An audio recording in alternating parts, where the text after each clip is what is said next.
আসসালামু আলাইকুম সুপ্রিয় দর্শক, আমি আতিকুর রহমান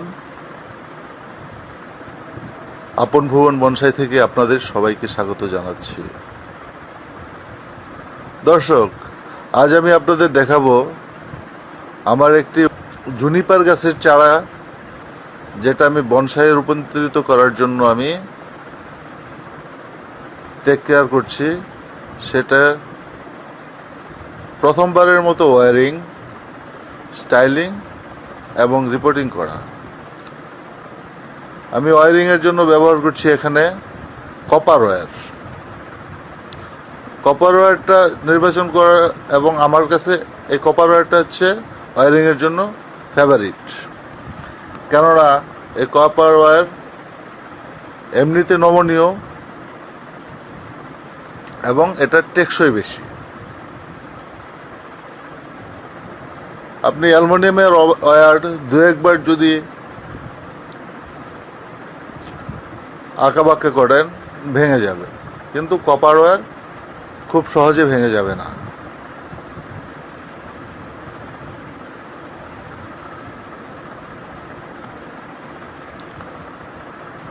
যারা ওয়্যারিং করে অভ্যস্ত তাদের আসলে তেমন কিছু বোঝাতে হবে না। যারা ওয়্যারিং সম্পর্কে একেবারে নবীন, তাদের জন্যই আমার টিপস হচ্ছে, ওয়্যারিং করলে কখনোই আপনি ওয়্যার এবং ট্রাঙ্ক দুটোর একটার উপর বেশি জোর দেবেন না। যখন কাজ করবেন দুটোকে সমানভাবে বুঝে কোন ট্রাঙ্কের সাথে কোন ওয়্যার ম্যাচ খাবে এবং কোন ট্রাঙ্কের কিভাবে ওয়্যারটা পেঁচালে ট্রাঙ্কের তেমন কোনো ক্ষতি হবে না, সেগুলো আপনার ভালো করে নির্বাচন করতে হবে। কেননা আপনি ওয়্যারিং করতে গেলে আপনার ট্রাঙ্কের সাথে ওয়্যারের একটা সামঞ্জস্য থাকতে হবে। আপনি যদি একটু মোটা ধরনের ট্রাঙ্ক ওয়্যারিং করতে যান, সেই ক্ষেত্রে আপনার ওয়্যারটাকেও নিতে হবে তুলনামূলক একটু মোটা। আপনি যদি মোটা ট্রাঙ্কে চিকন ওয়্যার দিয়ে জড়ান, সেই ক্ষেত্রে সেই ওয়্যারে কোনো কাজে লাগবে না।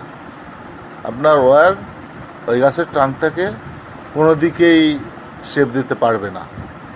যদি আপনি সামঞ্জস্য রেখে ওয়্যার পেঁচান, সেই ক্ষেত্রে আপনি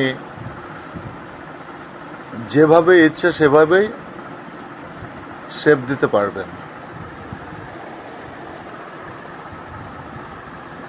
আপনারা দেখছেন যে আমি কখনো মোটা ওয়্যার ব্যবহার করছি, আবার কখনো তুলনামূলকভাবে একটু চিকন ওয়্যার, আবার কোনো কোনো ক্ষেত্রে খুবই চিকন ওয়্যার ব্যবহার করছি। এগুলো হচ্ছে ট্রাঙ্কের থিকনেসের কারণে। যে ট্রাঙ্কের থিকনেস বেশি, সেই ট্রাঙ্কে আমি একটু মোটা ওয়্যার ব্যবহার করছি, আর যে ট্রাঙ্কে থিকনেস কম, একেবারেই সরু, সেই ক্ষেত্রে আমি সরু ওয়্যার ব্যবহার করছি। কারণ সরু ট্রাঙ্কে আমি সরু ওয়্যার ব্যবহার করলেও আমি সেটাকে শেপ দিতে পারবো।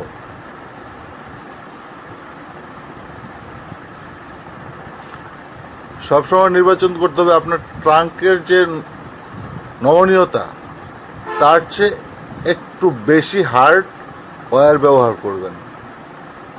আবার একেবারে নমনীয় ট্রাঙ্কের মধ্যে খুব বেশি হার্ড ওয়্যার ব্যবহার করলে সেই ক্ষেত্রে আপনার ট্রাঙ্কটা ড্যামেজ হয়ে যেতে পারে, কারণ পেঁচানোর জন্য তখন আপনার সুবিধা হবে না। ওয়্যারিংয়ের ব্যাপারে খুবই সতর্ক থাকতে হয়, যাতে কোনো ট্রাঙ্ক কিংবা কোনো ট্রাঙ্কে ডগা নষ্ট না হয়ে যায়। আবার খেয়াল রাখতে হবে যে আপনার যে গাছের গোড়া, সেটা যেন নড়ে না যায়। আপনারা দেখলেন আমি step by step wiring complete করেছি। এখন আমি আমার পরবর্তী কাজ সেটা হচ্ছে রিপোর্টিং করা। রিপোর্টিং করার জন্য আমি প্রথমে যে পাত্রের মধ্যে আমি গাছটি লাগিয়েছিলাম আগে, সেই পাত্র থেকে আমি মাটি সরিয়ে ফেলতে হবে। দর্শক, আকাশে মেঘ জমেছে, হালকা বৃষ্টি শুরু হচ্ছে। সম্ভবত আমি এখানে বেশিক্ষণ কাজ করতে পারবো না।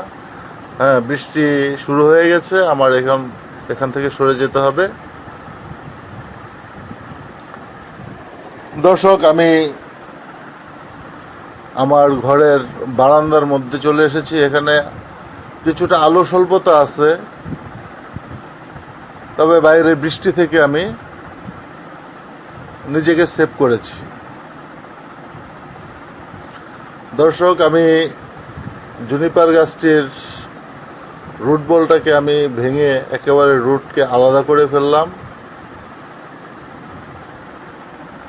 এখন আমি নতুন সোয়েল দিয়ে এই নতুনভাবে আমি নতুন একটা পটে, আমারই তৈরি একটা সিমেন্ট পট, সে পটের মধ্যে আমি এই গাছটাকে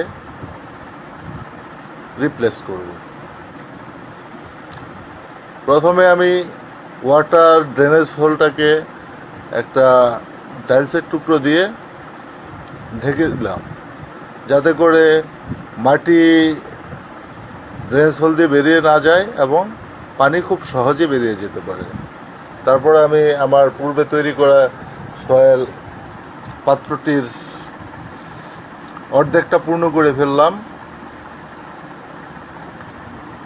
তারপর ভালো করে চেপে দিয়ে ভিতরে কোনো গ্যাপ না থাকে, কোনো এয়ার পকেট না থাকে, সেটা আমি নিশ্চিত করলাম। দর্শক, আমার যে মাটি, এই মাটিতে কোকোপিট মেশানো আছে, এখানে নুড়ি পাথর আছে ছোট ছোট, এখানে বালি আছে, এখানে আছে বার্মি কম্পোস্ট।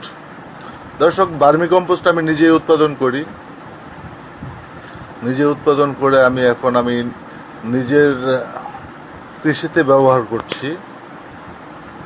তবে আমার এটা নিয়েও একটা বড় পরিকল্পনা আছে। আশা করি হয়তো পরিকল্পনা অনুযায়ী আমি এগোতে পারবো। তো এখন আমি এই জুনিপার ট্রিটাকে পাত্রের মধ্যে বসিয়ে দিলাম। পাত্রের মধ্যে বসিয়ে দিয়ে মাটি ভালো করে চেপে দিয়েছি। এই মাটি যতই চাপি, মাটি কখনো একেবারে এঁটে যাবে না। এটা অয়েল ড্রেনেজ সোয়েল, এটাতে পানি খুব সহজে নিচে ড্রেনেজ হোল দিয়ে বেরিয়ে যাবে। শেপের ব্যাপার আমি ফাইনালি এখনো চিন্তা করি না, আমি এটা কোন স্টাইল দেব সে ব্যাপারে একটু দেখে নিচ্ছি। আর নিচের অংশে যতটুকু মাটির প্রয়োজন আমি মাটি দিয়ে সেটাই করছি। তবে আমার এটা নিয়ে চিন্তা হচ্ছে, আমি এটা একটা ক্যাসকেট শেপ দেব। আমার যে লম্বা যে মেন ট্রাঙ্কটা দেখছেন আপনারা, এই ট্রাঙ্কটাকে আমি বেঁকিয়ে নিচের দিকে দিয়ে দেব, এবং তার সাথে যে পাশাপাশি ট্রাঙ্কগুলো আছে সেগুলো অপেক্ষাকৃত অনেক ছোট। সেক্ষেত্রে সেই ট্রাঙ্কগুলো আপনার উপরের গাছের মতো কাজ করবে।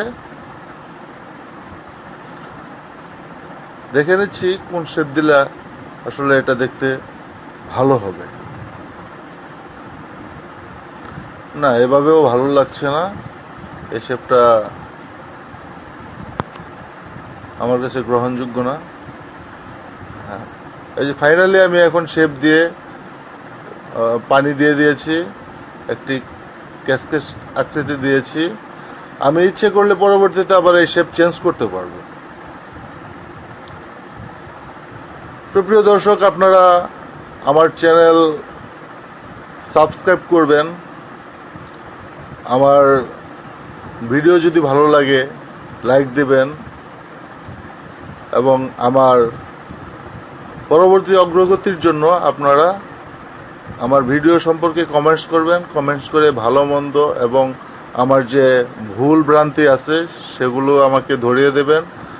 আর আপনাদের কাছে নতুন কোনো আইডিয়া থাকলে সেই আইডিয়া আমার সাথে শেয়ার করবেন। আজকের মতো এ পর্যন্তই। ধন্যবাদ। আসসালামু আলাইকুম।